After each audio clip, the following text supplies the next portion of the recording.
Hello दोस्तों, good morning, नमस्कार। आप सभी का स्वागत है आप सभी के अपने यूट्यूब चैनल परीक्षा की शिक्षा में।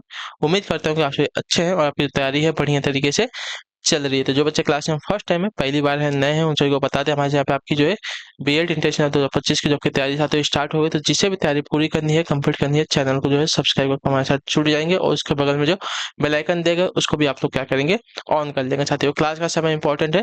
जीके जीएस की जो क्लास है देखिए सुबह 10 बजे डेली आपको देखने को मिलती है। इसके बाद जो आपकी एक रीजनिंग की क्लास आती है जो कि दोपहर को 1 बजे आती है। तो इस टाइम पे भी आपको क्लासेस में जुड़ना है। अपनी हिंदी की जो क्लास है शाम को 7 बजे आती है।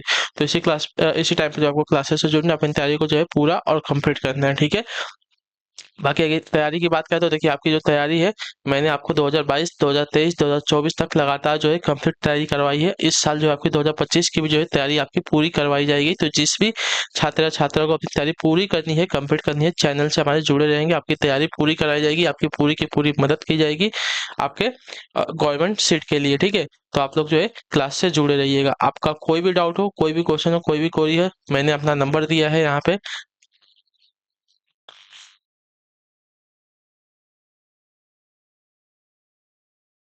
ये हुआ ना, ठीक है। एक मिनट, मैं आपको अपना नंबर देता हूँ व्हाट्सएप का। आप लोग मुझे व्हाट्सएप पे, मैंने आपको, ये मेरा व्हाट्सएप का नंबर है, ठीक है। आप यहाँ पे मुझे डायरेक्ट मैसेज कर सकते हैं। आपको पूरी की पूरी जो है मदद की जाएगी, ठीक है। चलिए, नीचे डिस्क्रिप्शन आप सभी को इंस्टाग्राम टेलीग्राम का लिंक मिल जाएगा। तो आप लोग क्या करेंगे, इंस्टाग्राम टेलीग्राम जैसे जाके ज्वाइन हो जाएंगे। वहाँ पे क्या है, डेली बेसिस पे मैं टेलीग्राम पे आपको क्लास का लिंक शेयर करता हूँ, जिससे आप जो है क्लास में मिस नहीं होती है, ठीक है। तो आप लोग जो है टेलीग्राम चैनल जाके ज्वाइन कर लीजिएगा। बाकी अगर आपका कोई डाउट होगा तो वहाँ पे हमें कमेंट करके पूछ सकते हैं, ठीक है। तो चलिए क्लास स्टार्ट करें। स्टार्ट करने से पहले जिसने अभी तक क्लास को लाइक नहीं किया, क्लास को एक लाइक कर देंगे, क्लास को अपने दोस्तों का शेयर कर देंगे, और जिसने अभी तक चैनल को सब्सक्राइब नहीं किया है, रिक्वेस्ट है कि चैनल को आप लोग सब्सक्राइब भी कर लेंगे, ठीक है। चलिए, क्वेश्चन नंबर देखिए आपको 26 से जो है आपकी क्लास स्टार्ट हो रही है आज की। क्वेश्चन में आपके सामने दिया गया है, पूछा आपका तीसरे आंग्ल मैसूर युद्ध को रोकने के लिए टीपू सुल्तान ने अंग्रेजों के साथ कौन सी संधि की थी, बताइए। इसका सही उत्तर क्या हो जाएगा। तीसरे आंग्ल मैसूर युद्ध को रोकने के लिए टीपू सुल्तान ने जो है अंग्रेजों से कौन सी संधि की थी। इसका राइट आंसर आपका हो जाएगा साथियों, श्रीरंगपट्टनम की संधि, ठीक है। बहुत इंपॉर्टेंट क्वेश्चन है, आपसे पूछा भी गया है, तो ये बात याद रखिएगा। तीसरे आंग्ल मैसूर युद्ध को रोकने के लिए टीपू सुल्तान ने अंग्रेजों से जो है श्रीरंगपट्टनम की संधि की थी। क्लियर है देखो? जो आपका बीएल अभी कब देगा, आपका सही उत्तर है। अगले क्वेश्चन की तरफ बढ़ेंगे। 27 नंबर प्रश्न है, ठीक है। ध्यान से देख के उत्तर देने की कोशिश करेंगे। मुगल स्थापत्य कला के संदर्भ में पिट्रा ड्यूरा का क्या अर्थ, बताइए। मुगल स्थापत्य कला के संदर्भ में पिट्रा ड्यूरा का क्या अर्थ होता है साथियों। इसका राइट आंसर क्या हो जाएगा, बताइए।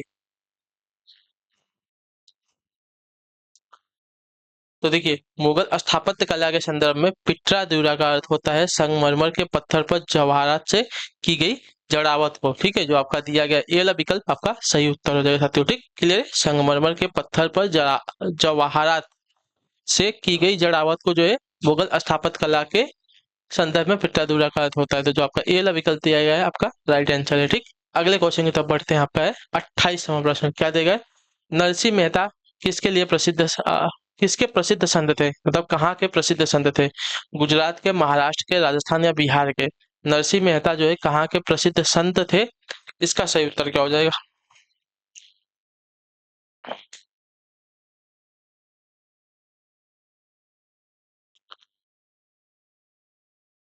तो नरसिंह मेहता की बात की जाएगी तो नरसिंह मेहता जो है आपके गुजरात के जो है प्रसिद्ध संत थे। जो ये वाला विकल्प दिया गया है आपका सही उत्तर है साथियों, ठीक। क्लियर।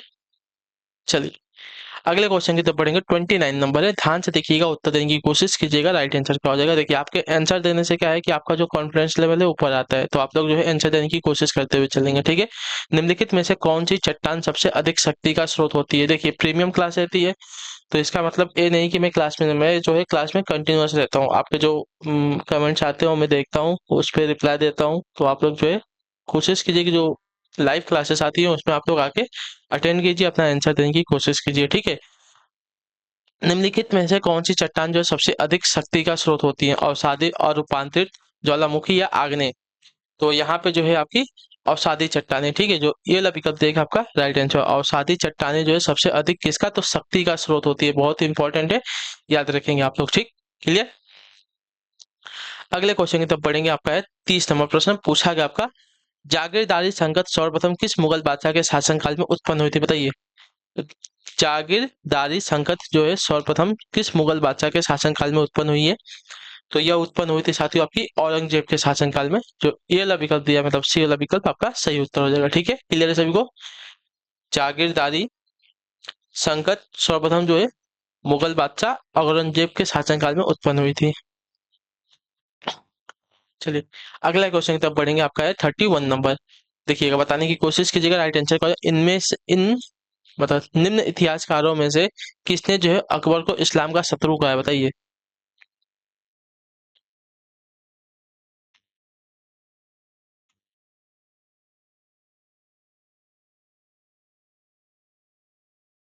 इसका राइट आंसर क्या हो जाएगा?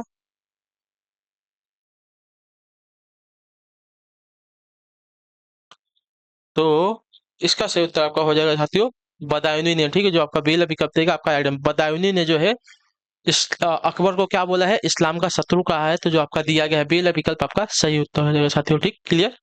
चलिए अगले क्वेश्चन की तरफ बढ़ेंगे, आपका है 32 32 नंबर। क्या देगा? अकबर के संरक्षक बैरम खां का पतन कब हुआ था, बताइए। अकबर का जो संरक्षक था बैरम खां, इनका जो पतन है साथियों कब हुआ है, हमसे ये पूछा है। तो इसका राइट आंसर आपका हो जाएगा साथियों 1560 ईस्वी में। जो आपका सी वाला विकल्प देगा आपका सही उत्तर हो जाएगा। ठीक है, अकबर के संरक्षक बैरम खां का जो पतन हुआ था 1560 ईस्वी में हुआ था। जो सी वाला ऑप्शन दिया गया आपका सही उत्तर है। ठीक है, क्लियर है। चलिए अगले क्वेश्चन की तरफ पढ़ेंगे, आपका है 33 33 नंबर प्रश्न है। पूछा है आपका मेगास्थनीज की पुस्तक का नाम क्या है, बताइए। मेगास्थनीज की जो पुस्तक है उसका नाम क्या है? तो इनका नाम आपका हो जाएगा साथियों इंडिका था। ठीक है, मेगास्थनीज की पुस्तक का नाम आपका इंडिका था। तो जो आपका दिया गया यहाँ पे डी वाला विकल्प साथियों आपका राइट आंसर हो जाएगा। ठीक, क्लियर। क्लियर, फिर अगले क्वेश्चन की तरफ बढ़ेंगे, आपका है 34 34 नंबर। क्या देगा है? किस उभयलिंगी पशु में जो है पर निषेचन किया जाता है, बताइए। किस उभयलिंगी पशु में आपका पर निषेचन किया जाता है? हाइड्रा, एस्कारिस, केचुआ या रेशम कीट। तो किस उभयलिंगी पशु में नर निषेचन किया जाता है? तो आपका राइट आंसर यहाँ पे हो जाएगा केचुआ में। ठीक है, जो आपका सी ऑप्शन देगा आपका राइट आंसर हो जाएगा। ठीक, क्लियर। चलिए अगले क्वेश्चन की तरफ बढ़ेंगे, आपका है 35 35 नंबर। क्या देगा? बलबबर क्या होता है, बताइए। बलबबर क्या होता है? तो बलबबर की अगर बात की जाएगी साथियों, तो यहाँ पे इसका राइट आंसर आपका हो जाएगा संघ वसा की परत को कहते हैं। ठीक है, बलबबर जो है संघ वसा की परत को कहा जाता है। जो आपका बेल अभी कब देगा आपका राइट आंसर हो जाएगा। ठीक है, क्लियर है। बलबबर संघ वसा की परत को कहते हैं। अगले क्वेश्चन की तरफ बढ़ेंगे, आपका है 36 36 नंबर। चंगेज खान ने जलाउद्दीन का पीछा करते हुए किसके शासनकाल में भारत की सीमाओं पर आक्रमण किया था, बताइए। चंगेज खान ने जो है जलाउद्दीन का पीछा करते हुए किसके शासनकाल में जो है भारत की सीमाओं पर आक्रमण किया था? इसका सही उत्तर क्या हो जाएगा? कुतुबुद्दीन ऐबक, इल्तुतमिश या बलबन या नसीरुद्दीन खुसरो के। तो आपका राइट आंसर यहाँ पे हो जाएगा इल्तुतमिश। जो आपका पहला विकल्प देगा आपका सही उत्तर। चंगेज खान ने जलाउद्दीन का पीछा करते हुए जो है इल्तुतमिश के शासनकाल में जो है भारत की सीमा पर क्या गया था, आक्रमण किया था। तो जो आपका दिया गया यहाँ पे बेल विकल्प साथियों आपका सही उत्तर होगा। क्लियर है, ये क्वेश्चन क्लियर। तो अगले क्वेश्चन की तरफ बढ़ेंगे, आपका 37 नंबर क्वेश्चन आपके सामने दिया गया है, उत्तर देने की कोशिश करेंगे। भारतीय प्रतीक का उत्कीर्ण सत्यमेव जयते लिया गया है कहाँ से? मतलब भारतीय प्रतीक का जो आपका आदर्श वाक्य है सत्यमेव जयते, या कहाँ से लिया गया है? ऋग्वेद से दिया गया है, मत्स्य पुराण से, भगवत गीता से या मुंडको उपनिषद से। तो देखिए भारतीय प्रतीक का उत्कीर्ण सत्यमेव जयते जो है लिया गया है आपका मुंडको उपनिषद से। जो आपका डीएल ऑप्शन दिया गया साथियों आपका राइट आंसर है 37 पे। ठीक है, क्लियर से होगा इसके बारे में। क्लियर है यहाँ तक। चलिए अगले क्वेश्चन की तरफ पढ़ेंगे, आपका 38 नंबर है। 38 नंबर बताइएगा राइट आंसर। निम्न में से कौन सा जो है भारत के लिए चुनौती पैदा नहीं करता, बताइए। कौन जो है भारत के लिए चुनौती पैदा नहीं करता है? संप्रदायवाद, प्रादेशिकता, समाजवाद, जातीयता। तो कौन जो है भारत के लिए चुनौती पैदा नहीं करता है ना? तो इसका राइट आंसर आपका हो जाएगा साथियों समाजवाद। ठीक है, समाजवाद जो है भारत के लिए चुनौती पैदा नहीं करता है। तो जो आपका सी वाला विकल्प देगा आपका राइट आंसर संप्रदायवाद, प्रादेशिकता और जातीयता, ये जो है भारत में चुनौती पैदा करता है, लेकिन समाजवाद जो है भारत में चुनौती पैदा नहीं करता है। क्लियर है। चलिए क्लियर। तो अगला क्वेश्चन आपके सामने है 39 39 नंबर। निम्न में से कौन सी समिति जो है संसद की अस्थायी समिति नहीं, बताइए। निम्न में से कौन सी समिति जो है संसद की अस्थायी समिति नहीं है, इसका राइट आंसर क्या हो जाएगा? लोक लेखा समिति, प्राक्कलन समिति, लोक उपक्रम समिति या वित्त मंत्रालय की परामर्शदात्री समिति।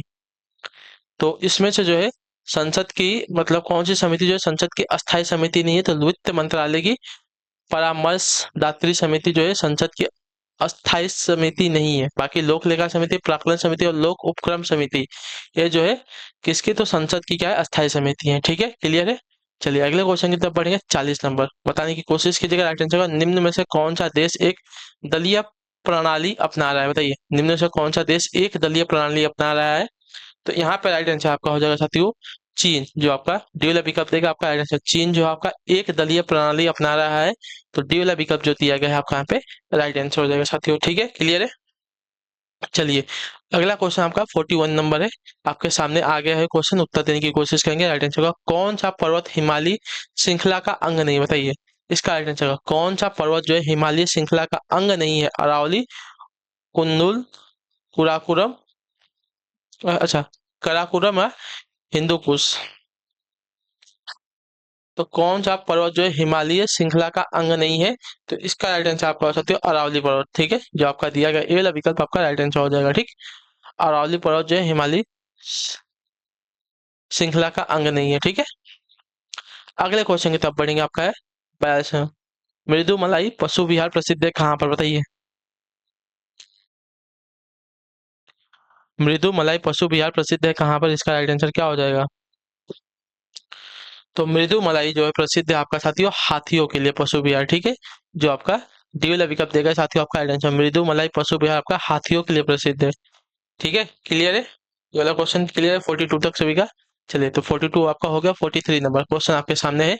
श्रृंगेरी, बद्रीनाथ, द्वारका और पुरी में 4 मठ स्थापित किए गए थे किसके द्वारा, बताइए। श्रृंगेरी, बद्रीनाथ, द्वारका और पुरी में जो है 4 मठ स्थापित किए गए थे किसके द्वारा? इसका सही उत्तर क्या हो जाएगा? तो इसका राइट आंसर आपका हो जाएगा साथियों आदि शंकराचार्य के द्वारा, जो आपका सी वाला विकल्प देगा आपका सही उत्तर साथियों। ठीक है, क्लियर है।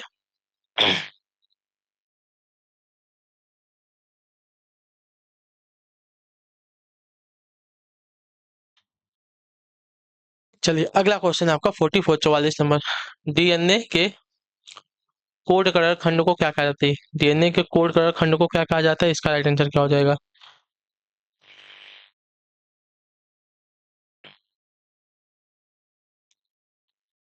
तो डीएनए के कोड करण खंड को कहा जाता है साथियों आपका एक्सॉन। ठीक है, जो आपका डी वाला विकल्प देगा आपका राइट आंसर डीएनए के कोड करण खंड को एक्सॉन कहा जाता है, जो डी वाला ऑप्शन देगा 44 44 पे आपका राइट आंसर हो जाएगा। ठीक है, क्लियर है सभी को यहाँ तक? चल क्लियर। तो अगला क्वेश्चन है आपका 45 45 नंबर। बताइएगा राइट आंसर वसा में घुलनशील विटामिन कौन से, बताइए। वसा में घुलनशील विटामिन कौन से है? 45 नंबर आपसे पूछ रहे हैं। तो वसा में घुलनशील विटामिन की बात की जाएगी तो आपका कैल्सीफेरॉल, कैरोटीन, टोकोफेरॉल ये जो है वसा में घुलनशील विटामिन होते हैं। तो जो बी वाला विकल्प देगा आपका सही उत्तर होगा। ठीक है, कौन कौन से? कैल्सीफेरॉल, कैरोटीन और टोकोफेरॉल एक है वसा में घुलनशील विटामिन होते हैं। अगले क्वेश्चन की तरफ बढ़ेंगे 46 46 नंबर। रेशम का उत्पादन किससे होता है, बताइए। रेशम का उत्पादन किससे होता है? तो रेशम का उत्पादन आपका होता है साथियों रेशम कीट के लार्वा से, जो आपका सी वाला विकल्प देगा है 46 पे आपका राइट आंसर होगा। ठीक है, रेशम का उत्पादन होता है रेशम कीट के लार्वा से, तो जो आपका सी वाला ऑप्शन देगा 46 पे आपका सही उत्तर साथियों। ठीक, क्लियर।